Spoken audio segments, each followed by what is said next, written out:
अस्सलामुअलैकुम। के news headlines के साथ मैं हूं कुदसिया शौकत। चलते हैं आज की हेडलाइंस की तरफ। ब्रेकिंग न्यूज से आगाह करेंगे। नून लीग ने हल्का एन ने 143 के चौधरी जाहिद इकबाल को अपना उम्मीदवार नामजद कर दिया। एक बार फिर आपको बताते चले, नून लीग ने हल्का एन ने 143 के चौधरी जाहिद इकबाल को अपना उम्मीदवार नामजद कर दिया। चौधरी मोहम्मद तुफैल जट हल्का पीपी 203 से उम्मीदवार होंगे, जबकि चौधरी शाहिद मुनीर असहर को हल्का 202 से नामजद कर दिया गया।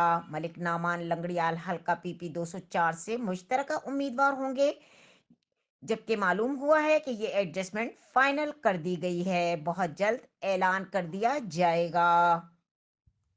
मज़ीद खबरों और अपडेट्स के लिए हमारे साथ रहिएगा। तब तक के लिए अपना ख्याल रखिएगा। अल्लाह हाफिज़।